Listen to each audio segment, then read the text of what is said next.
Good morning, KCPS. It's good to be back with you. This is Sarah with CIPD.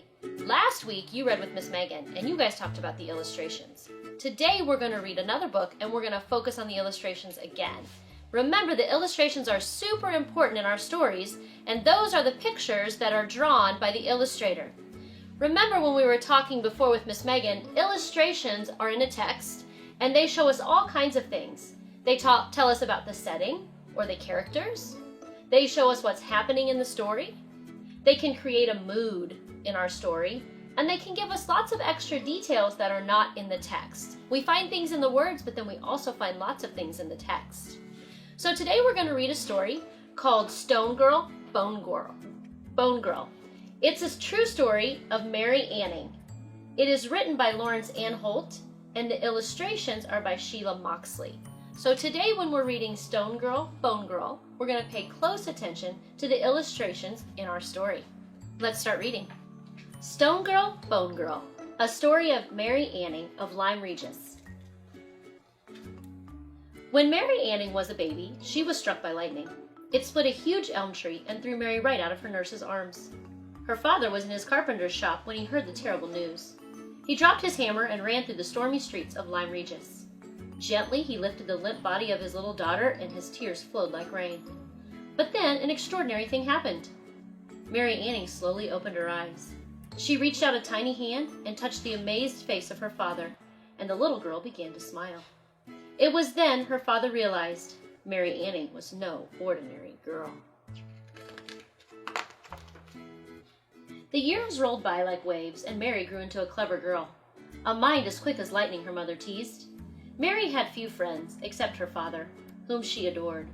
Like everyone else in the town, she called him Pepper because of his speckled beard. One Saturday, Pepper closed his workshop early. He took Mary down to the cliffs by the crashing sea.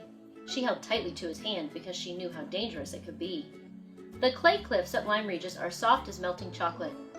Mary had sometimes seen huge slabs of land slipping and tumbling into the beach below. Pepper had stories of whole fields on the cliff tops which had disappeared beneath the feet of grazing cattle. He knew a place, he said, where half a farmhouse sat balanced on the cliff's edge. He and his quarryman friend had peered over and seen the remains of the kitchen and even the garden gate smashed to splinters on the rocks below. When they came to the place called Black Fen, Pepper reached into his pocket and, to Mary's surprise, took out his best steel hammer. He knelt beside a large rock of dried clay and began carefully tapping away. "What are you looking for?" asked Mary, dancing about on the sand. "Just be patient," laughed Pepper. He worked as carefully as if he were making a fine piece of furniture. Mary bent closer. There was something hidden there, right inside the rock. At last, Pepper pulled it free and handed the thing to Mary. It's treasure!" she gasped. "It's what we call a little snake stone," smiled Pepper. "Just a curiosity. A present for you, Mary girl." It was the most beautiful thing Mary had ever seen. Back in the workshop, Pepper polished the snake stone and hung it on a string for Mary, like a perfect necklace.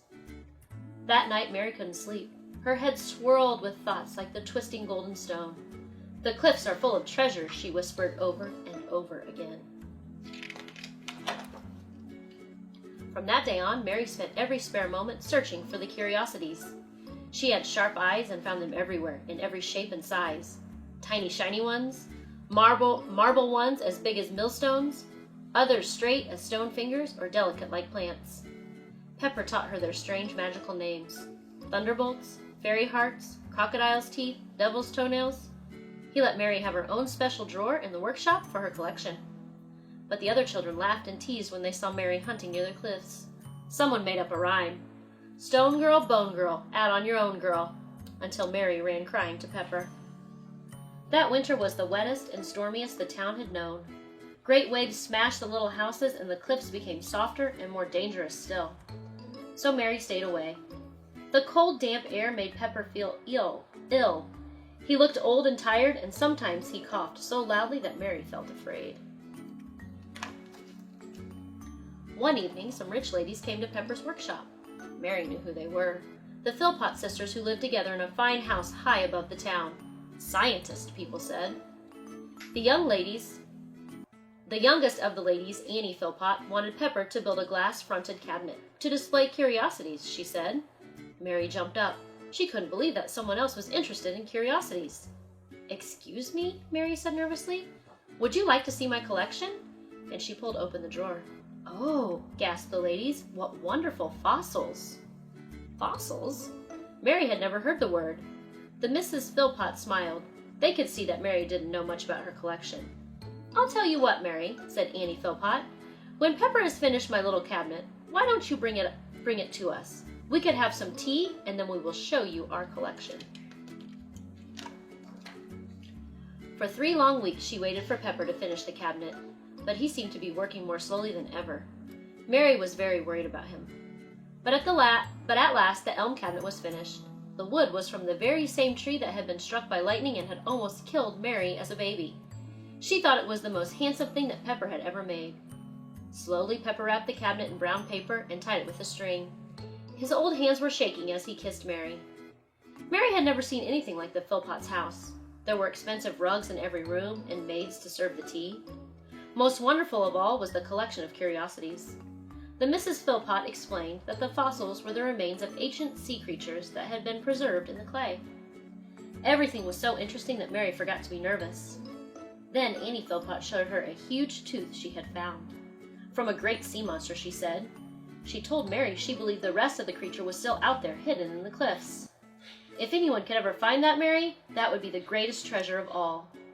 It was nearly dark when Mary ran down the hill. As soon as she pushed open the workshop door, she knew that something was wrong. The workshop was so quiet after Pepper died. To Mary it felt as if half of her world had fallen away, like the farmhouse on the cliff edge. And there was no money. Her mother began to sell everything she could think of, and still they went to bed hungry. One evening, Mary wandered up to the churchyard. A heavy fog hung over everything, ragged clouds dragged at a lemon-sliced moon. And as she came to the stone that marked Pepper's grave, something moved in the darkness. For a moment, Mary was afraid, but coming closer, she realized it was nothing but a funny little dog. A little dog with a coat like speckled pepper. The dog bounded over and licked Mary's face. When she turned to walk home, the little dog came too. At last, it ran into the workshop and curled up under the table. "Perhaps you need a friend too," laughed Mary.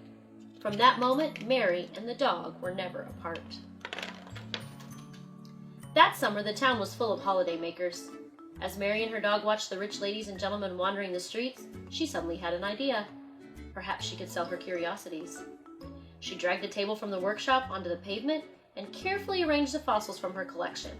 Well, all except the snakestone around her neck. That she would never part with. She wrote a small sign in her best handwriting, "Curiosities for sale." Then Mary Anning and the little dog sat down to wait. The first to pass were a group of children. They began laughing and pointing at Mary. "Stone girl, bone girl, out on your own, girl," they shouted. All day Mary waited. She was just about to pack away her table when a group of ladies and gentlemen came by. "How fascinating," said a lady. "What are they?" asked someone else. "This one will make a delightful brooch, or a garden ornament." And so Mary Anning sold her first fossil, and as the rich people strode away, Mary felt the weight of coins in her pocket.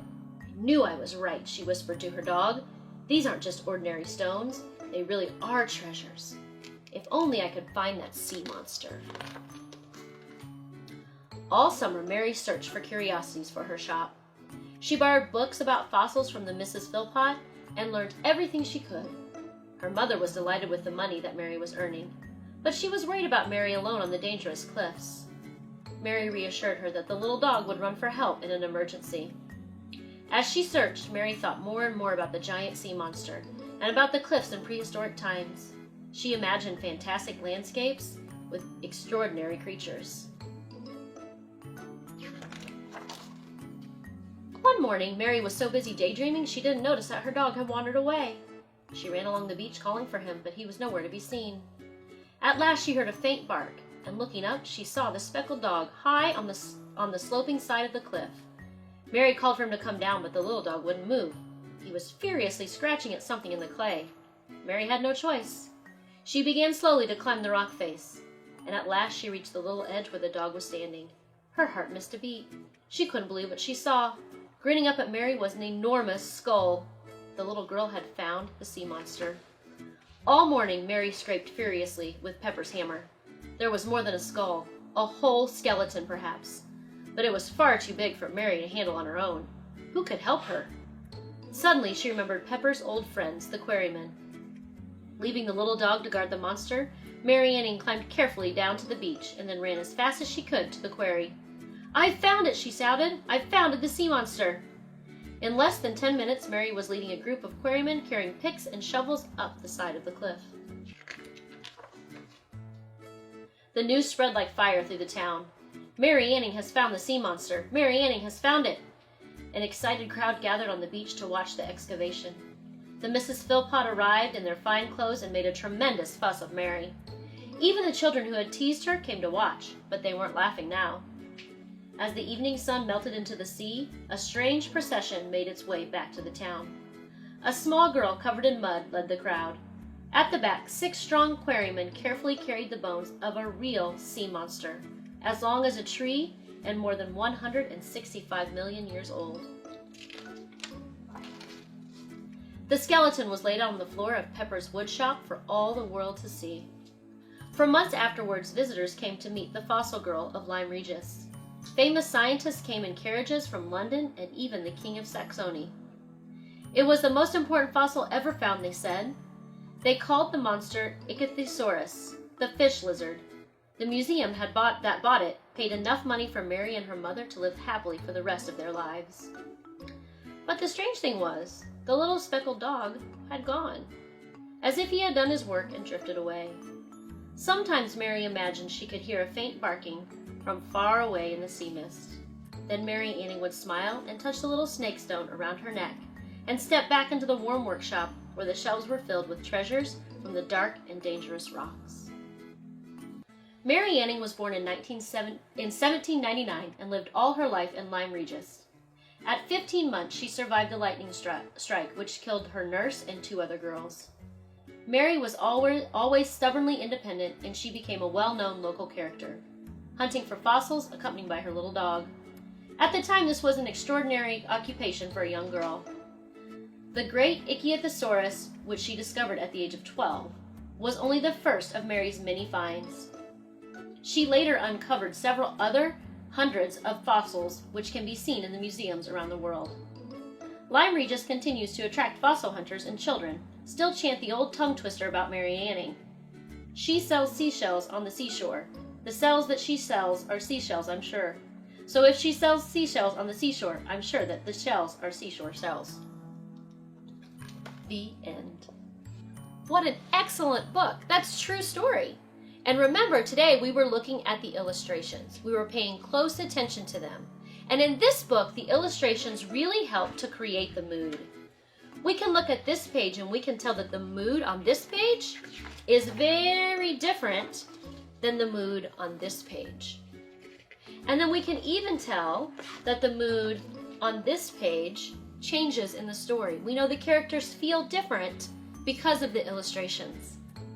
So today, and all the time when you're reading, make sure that you really look closely at the illustrations in your book so that you can learn more about the characters and the setting. Have a great day! See you next time!